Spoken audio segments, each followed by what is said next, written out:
From LinkedIn News, I'm Leah Smart, host of Everyday Better, an award-winning podcast dedicated to personal development. Join me every week for captivating stories and research to find more fulfillment in your work and personal life. Listen to Everyday Better on the LinkedIn Podcast Network, Apple Podcasts, or wherever you get your podcasts.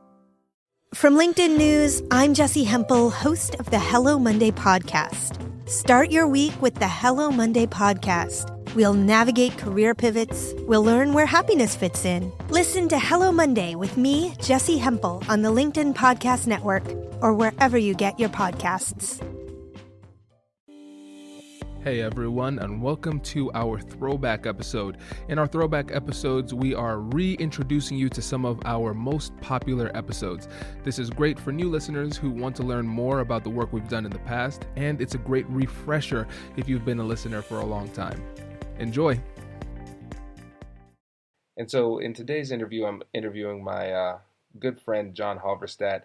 He is, I guess we could call him a serial entrepreneur. He has his hands in a lot of different businesses. So John is a realtor. He's also part owner of a real estate investment company with his brother. He's also part owner of a pharmaceutical company and part owner of a company that builds pipes for semi-trucks. And so it's really interesting to see how he's able to use his military experience, legal and business background to parlay that into business success in other areas. And of course, what's most fascinating to me is how he's able to use his negotiation skills to achieve business success and manage the critical relationships in his life. This episode is a lot of fun because not only are you going to get some great negotiating advice from a successful entrepreneur, you're also going to get some good business advice. So let's get right into it. So I am here now with my good friend John Halverstadt. We went to law school together where we dominated the intramural basketball league, winning in our 3L year, or my 3L year. And, our greatest combined achievement, I believe. I would say so. Yeah. I would say so. Until we get this house off the market. That'll be the next one. So as you can tell from that, John is also my realtor. He sold us our first house, and now we are getting out of our first house. And so yeah, John and I go way back. So if you want to just go ahead and give a little background on you, that'd be great. Yeah, I'm from Salem, Ohio, which is on the east side. My family's been there a long time, and went to Bowling Green undergrad. At one point, I wanted to be a history professor, but I spent some time with some grad students there, and definitely decided that that was not necessarily what I wanted to spend my 20s doing. So after a couple fits and starts, I lived all over the country. I lived in LA, lived in New York, I lived in North Carolina. I went back to something that I had been thinking about for years and years, and actually in December of 2007, I signed up for the Army to go to officer candidate school. I left for basic training in February of 2008. And then by April of 2009, I was in Iraq. And I spent a year there, short a couple weeks. And then while I was there, I thought about what I wanted to do. I knew the way the reserves were going at that time. They deployed people a lot, especially officers. So I decided to go to grad school, and I applied to Ohio State. Got in through the fact that I was a veteran, in my opinion. Did a little negotiation on Dean Northern, the admissions dean there. I tried to charm her as much as humanly possible. I did my first year at law school. Wasn't so sure about it. My first real interest was real estate as far as business-wise, and I thought maybe I could get into that. I already had my classes completed to be a real estate agent, so my thought was I'd finish law school, but start selling real estate along the way. Of course, at that point, the military intervened after my first year of law school, and I decided to volunteer for my next deployment because I knew they were going to come to get me eventually. And your deployments are kind of like planning a pregnancy. I mean, you're going to be gone for a year, so you just need to figure it out. So I spent the next 3 semesters in Afghanistan. And then I came back, re-entered law school, and at that point, I started selling real estate full-time, but I also decided I want to get my MBA at Ohio State. So I went and applied for that, again, put on that veteran charm, and got into there, despite having not the greatest packet. And went there for a whole year, and then split time between the two and graduated in December of 2015 with my law degree and MBA. So it was a good time, 5 years, a lot of stress, but worthwhile. The last couple years there, when I was going to the law school and the business school, I started selling real estate. And now, as of this month, I have probably about 120 closings and about 16 and a half million in sales as far as volume. It's pretty solid. So yeah, it's nice. My proudest achievement is probably graduating debt free. That's awesome. I'm here right now. That's awesome. Well, congrats, man. That's great. So you don't only do real estate though, because obviously you're really successful at that. 16 million is nothing to laugh at, but you also have your hand in other businesses too, right? Yeah, I think anyone can do the stuff that I've done so far. I think anyone can join the military. Anyone can go to grad school. Those aren't really that outstanding. It's the thing that I'm interested in is being a financially successful business guy. Mm-hmm. I want to take care of my family and other things, but to me, not everyone can do that. And so that's the one thing that I've been focusing on and for a long time. I felt like I was building a packet to do that. Mm-hmm. So I don't think of myself as a realtor. I think of as a business person whose one business is selling real estate. Nice. And so the skills, what I'm hoping is the skills that I got from grad school and the military, because I was a diplomacy officer, so part of my job was talking to local nationals and negotiations. Right. Take that experience and then, the business real estate experience, kind of combine them all together so that I could get into other things and other businesses and kind of be a generalist. That's... The world will tell you that you need specialists for everything, and they're right about a lot of things. But I've met a lot of very successful generalists, and I think specialists tend to get paid by the hour by someone. Generalists tend to own things. Interesting. In my opinion, Right. So my father was a very big, he owned several businesses, and so that's just kind of where my mindset is right. Taking skills and see if I can't leverage them into places, little niches, where I can work on, creating value, and then taking that value and putting it in other places, right. leveraging up and moving stuff around to create kind of a portfolio of financial success, Right. That's interesting, though, because I like what you said about being a generalist, but from what I know and the businesses that you're in, even though your skill set is general, the businesses that you decide to get into are very specific, very niche-y. Right. Yeah. And I think I like businesses. This is not my idea. This is really Warren Buffett's idea. Mm-hmm. He likes businesses with high barriers to entry. Mm-hmm. We were talking a little while ago about Kinder Morgan, which is a business he just invested in, and I happened to invest in it before he did. Thank God. So I got a little value there. But Kinder Morgan, they're a big pipeline company, and they've been getting killed on their stock price because oil prices are low. Mm-hmm. But they own this giant pipe system, this infrastructure that moves gas all over the country, and it's impossible to replicate. Right. It would take over probably $1 billion to build, and then however much for all the legal and the EPA and everything.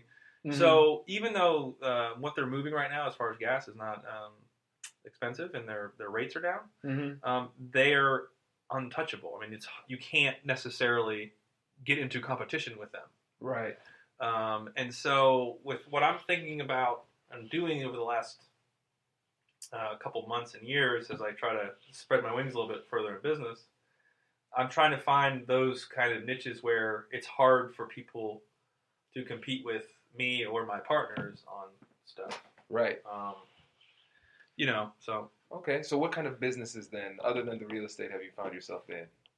Well, I mean, the first one besides selling real estate is we also invest in real estate. My brother and I do. Okay, yeah. That requires cash, and it requires the ability to get loans from banks, which is something that not everyone else can do. But if you think about it a different way, you're in a competition with your other landlords in like a general sense, but there's no landlord that's going to hold and own every single building. Right. So you have competitors, but not in the strictest sense. You could say that tenants are a finite resource, but in any city there's several, if not dozens, of people that make very good livings at real estate. So it's a broad market in the sense that anyone can get into it. You don't have to have any special training, but then it gets kind of narrow because then you do have to have that financial piece. Right. So that's the first thing we're really into, and we've been doing it for a while, and there's some pretty interesting developments for us. It takes a while to get running in real estate, but once you do, investing-wise, it becomes kind of a financial engine. Every bit of cash flow you add to your monthly cash flow means you can buy other stuff. Brace the rudders! Raise the sails! Raise the sails! Captain, an unidentified ship is approaching. Over. Roger. Wait, is that an enterprise sales solution? Reach sales professionals, not professional sailors. With LinkedIn ads, you can target the right people by industry, job title, and more. We'll even give you a $100 credit on your next campaign. Get started today at linkedin.com/marketer. Terms and conditions apply. Throw it out, Right. The biggest negotiation with that is getting a bank to go along with you. Banks were burned by the financial crisis, so they're a little bit scared of single-family, small portfolios. So you get kind of limited in the money you can borrow, no matter how solvent you are. So when it comes to negotiating with the banks, trying to get them on board, a lot of times when people deal with banks, they see, okay, these are the rates. It's kind of a yes or no type of thing. Right. So how are you able to get flexibility with those institutions? I don't want to say that I have open contempt for banks, but I have nearly open contempt for banks. Okay. Winston Churchill, I believe, was the one that said that, a bank is the kind of friend who will lend you an umbrella when it's sunny outside and then ask for it back when it rains. They are in the business of making money off money, right? They're in the business of generating interest. Yet they have an attitude where they feel like they're doing you a favor. And that's not how it is. You're doing them a favor. They need to lend money. Right. So I learned from my dad, he told the story about when he first started buying rental property. That's where I was around it. I would clean up his places when I was a kid. He drew out a list of assets. Like, this is the stuff I have. And he would just go to different banks. He would shop his, I have these 2 houses, and I want a loan for a third. Right. Will you do it or won't you do it? And if they wouldn't do it, well, too bad. Yeah. So you should start with the banks where you have relationships. We've built up a relationship with a local bank where our stuff is, our property. But you always want to be on the lookout for other stuff because other banks have different, they have different boards, they have different risk tolerances, they have different, appetites for different kinds of loans. Right. And we're getting kind of near the point where we might actually pull off all of our loans from the bank that we've been working with because another bank is offering us better rates or, that's interesting. More access. So initially it's going to suck. I mean, you have to put a lot of money down to get in real estate, 30, 40%. So you want to start with like small properties. But the negotiation is don't go in there on bended knee. I mean, you're a business person. They're a business person. They can treat you with respect. You can treat them with respect. But they're not doing you a favor. Right. And I think when it comes to negotiation, I'm very good when people talk to me on an even plane, or talk to me like a fellow adult. Right. I'm not good when people talk down to me, and therefore I don't like to talk down to other people. But if you start, if they start with the attitude a little bit, that's the hardest moment because your instinct is to also give it back. But if the key is to get the loan or to get the deal done, then you don't want to do that. You as Professor Daly is head at Ohio State, one of our real estate professors, you want to be a deal maker, not a deal killer. So if the bank's snotty, don't give it back to them. See if they'll still do it, Right. If you're trying to buy a property and they say the other agent or the seller is being annoying, the intent is to get the house that you want, not get back at the seller. Because once you're done, whatever the stress is of the negotiation, you have what you want at the end of the day. Right. If I get a loan from a bank, and even if the guy's a total jerk or incompetent, I still get the loan. I get to move my business forward. Right. If my clients are buying a house and the seller's being ridiculous, and they won't repair something or whatever, is it worth them refusing to do a $500 repair and terminating the contract? Or is it, do you say, yeah, they're being stupid here, but at the end of the day, we get this house that we want exactly for $500 more? It's right. Yeah. You got to kind of think what the end goal is and then work back from there. Yeah. And rarely does anger help you get to the end goal. Right. That's interesting. So, essentially, it's like when somebody is giving you that attitude and you feel the urge to give it back. Yeah. What focuses you is focusing on your goals, what you want at the end of the day. Yeah, it's I'm not good. I'm not great at it all the time. I try to pride myself on being patient with people, and I like people. I generally love my friends and everyone else, and most people. I love that kind of fabric of society when you open doors for people and you say sir and ma'am and you're polite. That stuff's very important to me, and I like that. But when people kind of turn it on you, you have to. I hate to use this cliche thing, but it's you can be better than that. Right. Yeah.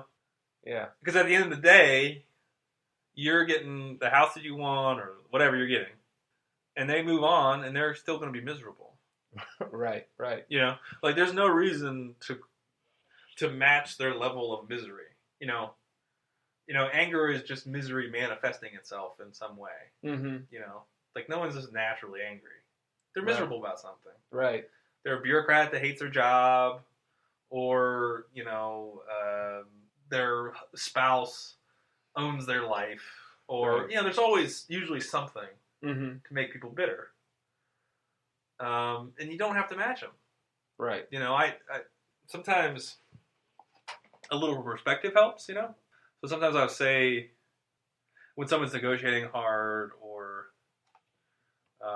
when it's a stressful situation, and they'll say, "Well, how are you? Are you stressed out?" I say to people, "It's better than getting shot at," because being a veteran, there was a couple times that people would have liked to have shot me. So right, jeez.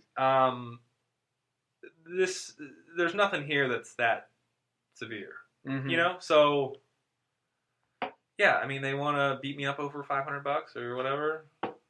Okay, but I'm still getting to that end goal. Right. And that's really the focus. That's good. That's a really great point. Yeah. Getting to the end goal with the most amount of peace.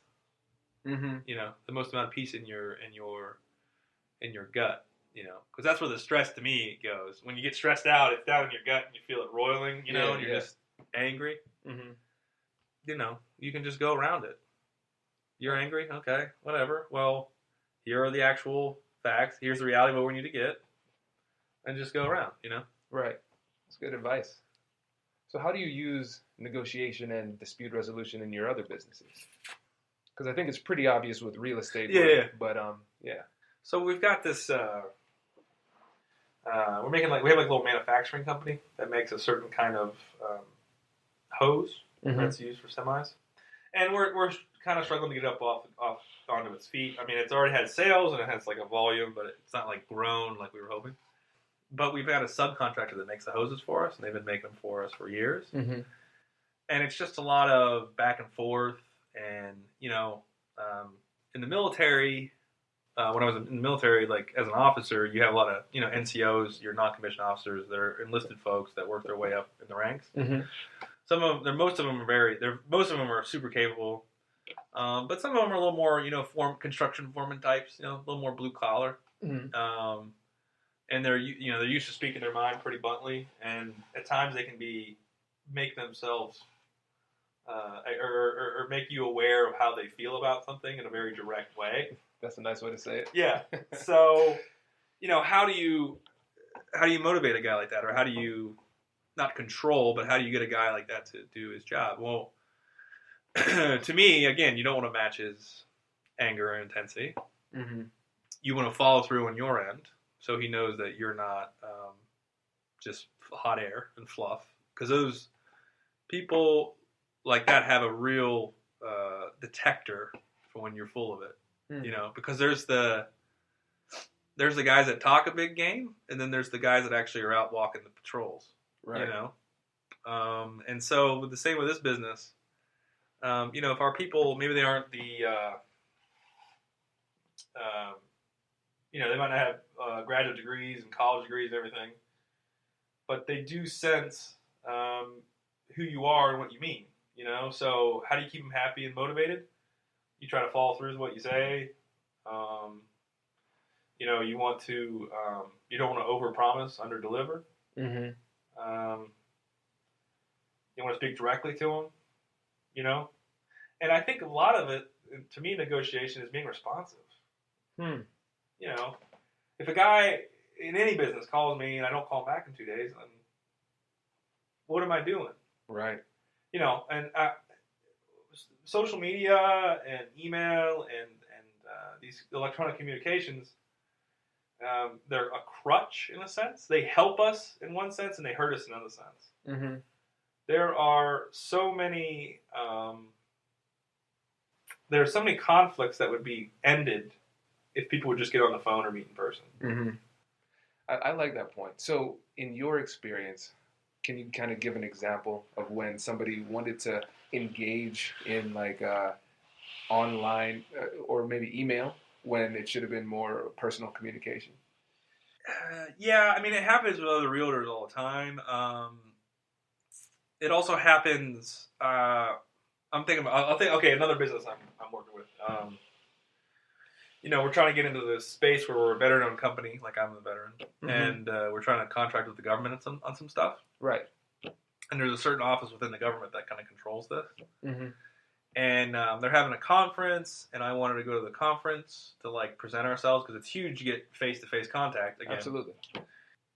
They initially allowed us to schedule it, but our paperwork's not totally complete. We're waiting on a couple more certifications to be ready to go. Mm-hmm. And lady said, hey, I don't think it's not a good use of our time to have you here. Now, the first thought in my mind is like, well, I'm going to have these certifications in 2 weeks after this conference. I'm going to have these certifications. I'm going to be bidding, So that's like the first thing is like you get a little angry, like you're annoyed, like mm-hmm. My situation because I've talked to you before about it, like with her. So the first instinct is to get angry. The second instinct is to send the, what I think of as like the 1 minute email. Mm-hmm. Where you email back like immediately and you just get all flustered. Right. Which doesn't help your business, doesn't help your business partners, mm-hmm. doesn't help her, and it doesn't help you. Right. It helps no one. Mm-hmm. So I replied to her. I said, I waited a little bit, but I replied to her. I said, I understand your point. I don't want to waste your time. Your time is very important. And by the way, this is all of it is true, but it also has the effect of me trying to get her on my side. Right. A little butter doesn't hurt anyone. Mm-hmm. You might as well try to make friends along the way. Mm-hmm. So, I explained all that, and I said, this was a couple weeks ago, I said, give us another week, and we'll see where our permits are, like our certifications we're looking for. And then, if we're not there, then we'll cancel, Right. So that was 2 days ago. And I called her, and we talked, and we weren't quite where she wanted us to be. And I said, okay, that's fine, we'll cancel, but I want you to know that we'll probably have these in May, like it's coming. And so I didn't get exactly what I wanted, but she knows that I'm 1, reasonable, mm-hmm. 2, I'm not quick to anger, 3, right. I'm respectful, and 4, we want to do things the right way. Right. So that's almost a better impression than going. It was in Kansas. It's almost a better impression than driving to Kansas. I really like that example because 1, it shows how these skills can be utilized in these almost everyday circumstances. Right. It's not just like the big obvious deals that you're trying to Yeah. you get, but it's these little everyday circumstances where this is beneficial. And two, you didn't get what you wanted, but you were able to figure out where you could still get value from this Yeah. interaction, and that's huge. And maybe nothing turned out from it. Maybe you shouldn't even notice. Mm-hmm. But you can't hit home runs or you can't score if you're not playing in the game. Right. You know. I like that a lot. Well, what I'm saying about it, it's kind of a worn out cliche, but I mean, if you think about a baseball team, Mm-hmm. the more guys you put on through walks and it's like sabermetrics baseball, Mm-hmm. the more chance you have of scoring runs. Right. The more polite you are to people, the more respectful, the less flustered you seem, the more willing you are to turn on a little charm every once in a while, but just be respectful. Mm-hmm. The more chances you have of scoring runs. Right. Because people are even if you don't believe in karma, it's just people want to work with people they like. Right. I like that a lot because one theory of negotiation is that we're always in a negotiation at some point. Yep. Because there's not a definite starting point for the negotiation. It doesn't start like when we come to the proverbial negotiating table. Yeah. So it's like you started that negotiation with her a while back, and Mm-hmm. that charm that you put on, it's going to carry value when you actually get to the table to get what you want later too. Yeah, so she told us, like government contracting, there's a little bit of a presumption that you have at least 2 years of experience. Mm-hmm. But because of my business partner, he's got experience where we're trying to bid, so he's not with my company or our company, but it's with another company, Mm-hmm. so he has an experience there. Yeah. So I explained it to her. And I eventually got her, we were talking, and she said, all I care about is the price of what you try to deliver. That's all I care about. Which is huge for us. Right. It just, literally that means we are down to one metric. Right. Wow. Now, so maybe she would have said that anyway if I was a big jerk about everything. Mm-hmm. But, if these people are control points that you want to get through, Mm-hmm. if you're a contracting officer and someone calls you and is difficult to deal with, I'm sensing they probably can invent ways to keep you from getting business. Right. I don't know. I've seen too much where people that are good with other people Mm-hmm. end up doing well. Right. And that intel that you got is invaluable. Right. Because when you come to the negotiating table, you always want to, when you're strategizing beforehand, you want to figure out what the person's interests are. What is it that makes them tick? And she clearly just said one thing. Yeah. A lot of times with most people, it's multiple things that you need to figure out. But that's powerful. Now, obviously, we got to still source the product and everything. But she's saying if this number is hit, then we will work with you, and that's huge to hear. Mm-hmm. One thing that I think is really big, because I've taken a fair amount of negotiating classes. Yeah. One thing I think is huge, and it's it can be in your personal life, it can be anywhere, is if it is a multi-point negotiation. There's 12 things that you care about. Mm-hmm. 3 of those might be important to the other side that don't matter to you, Mm-hmm. but you can make a bigger show of giving those up to get what you then want. Right? I like that. Elaborate on that a little bit more. So, like, think in your domestic life. Say you and your wife have, like, 5 things that need to get done. Mm-hmm. And the one that you care about least is taking out the trash. Right. But she's a neat freak, and it's important to her, right? Mm-hmm. And you might care about something else. You can make not a big show, but you can make it clear that you are diligent in taking out the trash. Yeah. And that little bit of leverage can get you over to what you want from her. Right. It's like it's this basic compromise. And there's a lot of negotiation kind of fact patterns where you'll see that. Mm-hmm. Where something's huge to you and it doesn't matter to the other side. And if you can work around it, you can build enough goodwill to get what you want. Right. And I just think that's all day, every day. Yeah. Especially as a realtor. Mm-hmm. Those other people might care about, they might care about their move out date more than they care about the price. Yeah. There might be something you don't even know. So you got to kind of figure out, what the other side really wants. And it might not mean anything to you. Right. So it's all about trading things of unequal value to create overall value for the deal. That's cool. So how do you go about finding that?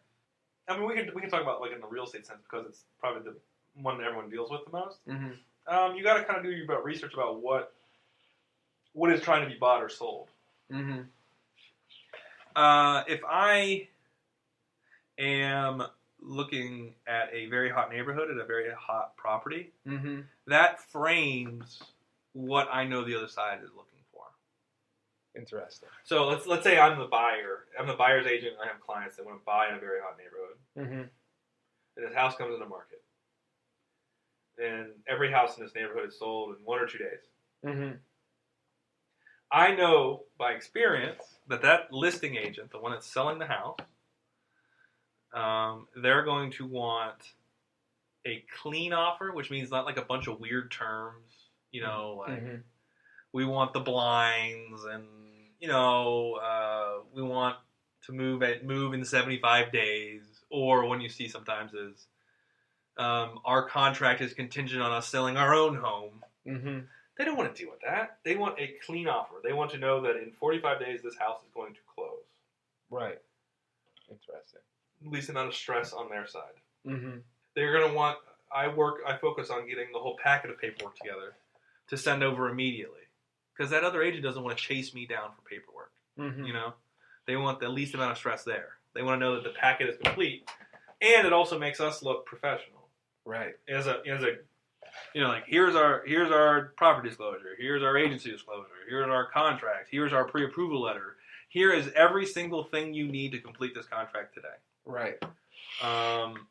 That helps make it clean.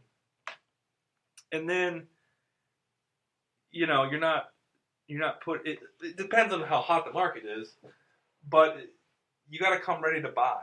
Mm-hmm. You can't say we're going to take 15% off the purchase price. It's not worth anyone's time. Right. In many instances in Columbus right now, it's not worth it to go 5% off or 2% off. Yeah.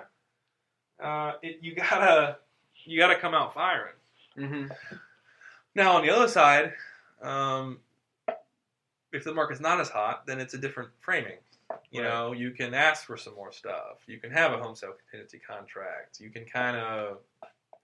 can ask for some furniture, or so it frames what you're looking at. Right. Because if a house has been on the market 200 days, the thing that's come to the fore for them is price. Mm-hmm. Because they're thinking, oh my God, this is day 200. This thing might never sell. Mm-hmm. So that, before the negotiation even starts, that's the framing. Is what's our context here? Right. What is happening in this market? How many people? If I'm for example like a neighborhood here, Clintonville. If it's a 3-bedroom, 1.5 full bath, half bath house with a 2-car garage, there are probably at least 100 active buyers searching for that house right now. Wow. Yeah. So everyone's looking for it. Mm-hmm. So how do you become one of 100? Yeah. That's interesting. Yeah. So one thing that I think that's really interesting about you as an entrepreneur is that you have a very diverse portfolio. Mm-hmm. So you have the real estate, real estate investment with your brother. You have the that pipe business. Yeah. And the pharmaceutical business. Yeah. So for you as kind of like a generalist, how were you able to get into such a diverse portfolio with partners? Like, why were they able to look at you and say you would be of value? I was thinking about this yesterday.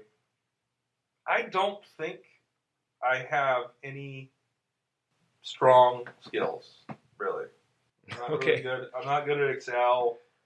Accounting's not my thing. But the thing is, none of these businesses would happen without me. Mm-hmm. So what does that mean about me? Right. I think the human element, making the partnerships, Mm-hmm. Making the connections, allows me to get into niches, Mm-hmm. with people that already are there. Right. And then having an appetite for risk. When people invest with me, they know my money's involved. Right. I'm not asking in for free. Like I'm cutting someone a check. Mm-hmm. Or the pharmacy business you discussed. I mean, I signed the lease. I mean, and I'm a majority owner of that. And that actually is only because we're trying to be veteran owned, so I have to own 51% of it. Right. But that means that, I have to do all that stuff. It's kind of that, I guess it would be human relationships and an appetite for risk and then just perseverance, like putting together all the packets of all the paperwork and dealing with all the rigmarole that you have to go through to start a business. Right. So that's where I think that's how I was able to do it. Is I try to identify people I believe in, and then figure out how we can help each other. Yeah. And to me, that's absolutely paramount. When you hear these stories in Silicon Valley of people working together that hate each other, I don't get how you do that. I don't want to work with people I don't like. Right. There's a lot of that in the military, and it's not that fun. Right. I would imagine. Right. So I don't want to take away from the American Negotiation Institute, but the book that really framed my approach to people in a lot of ways was How to Win Friends and Influence People by Dale Carnegie. Yeah. Classic. The classic. I mean, I love the old stories in it, and I mean it's ridiculously written book in some way because it was written in the 30s. Mm-hmm. But there's like the basics of how that works. Mm-hmm. I would say that I talk differently to every single person in my life. Oh, that's fascinating. So explain that one too. Well, I know what people that I'm close with now. Mm-hmm. I know what makes every single person tick. I think, for the most part, in my life, and so I talk to them about the things that they enjoy, or my one business partner, Patrick. He loves Cleveland sports, and he's like an Irish guy. Mm-hmm. So we're kind of A types together. Irish sports, Cleveland kind of stuff. Uh-huh. And my other business partner, Scott, openly loathes sports. So I don't, I'm not talking to him about the Indians. Mm-hmm. I'm talking to him about what he's interested in. Right. So, and it goes on from there. There's some story in that book about this guy, this very kind of famous guy, is sitting next to a lady, and they start talking about sailing. And they talk about sailing for like an hour. Mm-hmm. And he gets up and leaves to go somewhere, and this person was sitting there next to another friend, and she said, I didn't realize he was a big sailor. And she's like, he's never been sailing his entire life. Wow. The only reason he was doing that was because that lady wanted to talk about it. Right. So you engage people on what they like. Right. So like, for example, if it's like like an older person, mm-hmm.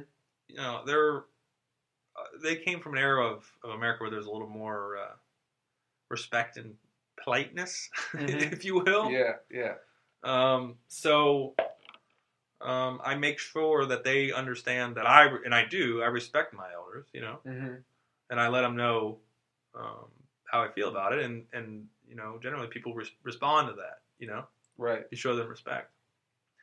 If it's a younger person, I don't know. I sometimes struggle with younger people because I don't know quite what they're thinking or doing, but again, they're still first-time home buyers I've had that they're very new to the process. Mm-hmm. I try to make it clear that, of course, you can ask questions. This is a big financial transaction. That's why I'm a professional. That's why I'm here. Mm-hmm. I'm going to make you as comfortable as I can make you. Sometimes it's going to be uncomfortable, but that's why I'm here. Right. And if you deal with some people in a professional context, they make it seem like they're doing you a favor. Mm-hmm. And I don't ever want my clients or business partners to think that they're doing me a favor. Mm-hmm. Right. That's interesting. So when it comes to the partnerships that you have, beyond connecting with them and understanding what makes them tick and making them feel comfortable, when it comes down to that hard conversation where it's like, okay, I like you, you like me, we think we can make this business work. When it comes to dividing the pie, how do you go about having that conversation? Well, who put the most money in, Mm-hmm. or who's putting the money in? Are there exterior, framing that we have to worry about? Like, for example, with this veteran thing, like I have to own 51%. Right. Is who's going to be working on it most? Mm-hmm. Full time, who's working full time, who's working part time, Right. who's not working at all. And I think that's really maybe who's most valuable. And how do you determine value?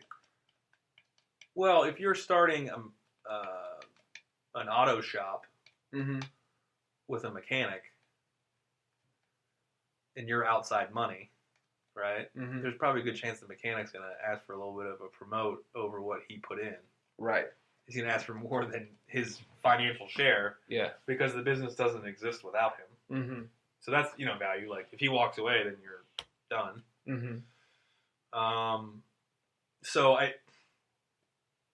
and that's like if you see like if you have an inventor, like those Silicon Valley types, these guys get diluted, obviously the founders and stuff. Right. But if it's an initial stage company, like you gotta have them. Mm-hmm. They're the ones that have the idea. Right. They might not be good at the management of a company, but they're good at the creation of the idea that leads to a company that needs to be managed. That's true. Yeah. So I think that's kind of the characteristics you're looking for on how the pie is divided. Yeah, that's cool. One thing, because I know we're coming up on time here, I wanted to ask how it was getting into a family business when you're not part of the family. Because I know we want to keep it as objective as possible, but whenever you're at family, that's always tough. I wanted to make it clear to the brothers that I wasn't trying to steal anything and that I would, work. There are certain tensions that existed before I even knew anyone that are going to remain. Yeah. So, you try to be kind of a neutral arbiter on some of that stuff, so that you're not co-opted in one of the parties. Yeah. So that you become not an enemy, but some sort of an adversary. You want to be outside. I try to do that all the time, actually. I don't want to really become a partisan. Like if there's a big discussion about something, I like to be objective about it. Maintain an independent voice. So that means listening to both sides. Then you got to listen to both sides, Right. So, I don't really necessarily have a good answer for how to do that, but it's just, I think, again, being calm, being respectful, and keeping a focus on what it is. It is to everyone's benefit to have a successful company. Right. So let's not get distracted by petty squabbles that at the end of the day don't really mean anything. Right. That makes sense. We only have so much time on this earth. Why are you relitigating an issue from 10 years ago? Right. And another thing I found interesting too is that, like you said, you don't want to be partisan and seem like you're favoring either side.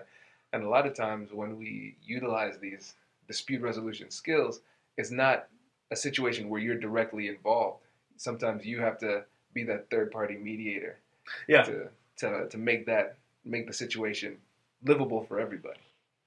Yeah, I think it's important to realize that there is nothing worth doing that doesn't have conflict. I mean, there's going to be unsolvable conflict.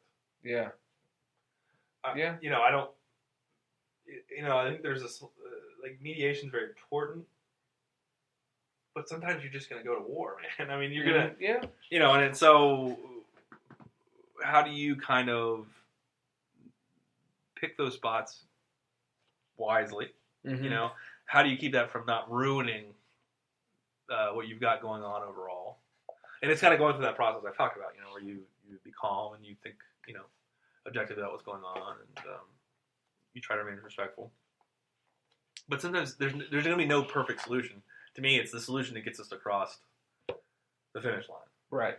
So, hey, person that's upset, you give a little bit here.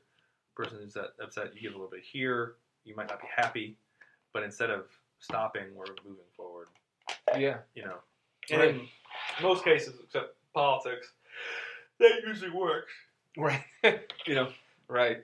That's interesting. So, that's another great point, because you said you might not be happy, but happiness isn't the goal at the end of a negotiation or mediation or something. It's progress. Right.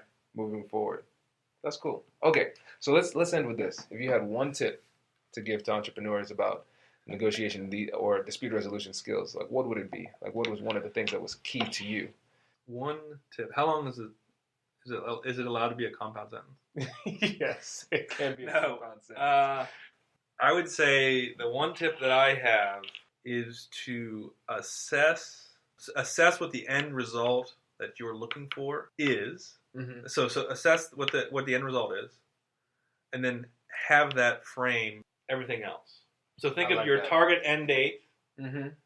What is it? What do I want to happen? What is this thing that's going to be? Mm-hmm. And then work back from there. Nice. To today. Yeah. And that will get you away from the petty bickering. Right. I know that in 45 days I want to sell this. There's going to be a closing. My clients are going to get the house they want if I'm the buyer's agent, or my clients are going to get out of a house that they don't want anymore if I'm the listing agent. Mm-hmm. I'm going to get a commission check. Mm-hmm. They're going to get to move on with their lives, and I'm going to get to move on with my lives. So that's the framing. That's the end result. That's the goal that I want to have. Right. Everything else in the middle, I've dealt with some tremendously unlikable people. Yeah. But at the end of the day, it's only 45 days. Right. They're not my roommate. Mm-hmm. I don't have to ever see them again. Right. So this is where I want to go. And then I just come back, and then if there's a big stressful moment, it sucks, but you work through it. Identify your end goal. I can tell you what my end goal is right now in my life. Mm-hmm. I want to be financially successful. I want to take care of my family, and I want to live independently. Those are the things that I want. Right. Then we can start working back, Mm-hmm. And I've already been working through it. That was my goal when I was 22 or 3. I've already put stuff in place, the grad school, the military, the savings, the beginning of the businesses. I've already done that portion of it. Now I'm in that middle phase. Mm-hmm. I'm in my 30s. It's time to start working on being financially successful and taking care of my family, Right. So if you have that goal in mind, it frames everything that happens before it. Right. I like it. Well, thank you very much for being our first successful podcast interview. I had a lot of fun with this. Hope you did too. Yeah, I love podcasts, and I've never thought I was actually going to be on one, so I enjoyed it, and I hope someone learned something. Yeah, man, definitely. This was really great information. I know I enjoyed the interview, but I also enjoyed the insight that you provided, because this information that you gave is really actionable. And the entrepreneurs in the audience that are listening to this story and seeing how you were able to utilize these skills and achieve business success, I think that's really encouraging, and it will be instructive for us as we step outside of the podcast world and start to go back to our business lives again. Congratulations! You've just joined an elite club. By listening to a full episode, you're now officially on the Negotiate Anything team. So welcome aboard. What most team members do is they subscribe to the podcast because that allows them to automatically get the latest episodes of the show. The best things in life lie on the other side of difficult conversations. Keep learning, keep practicing, and keep getting better. Your relationships will improve, your career will soar, and you'll have the confidence you need to get the most out of these crucial conversations. Again, thank you for joining the team. We're excited to have you, and I will see you in the next episode. I'll catch you later.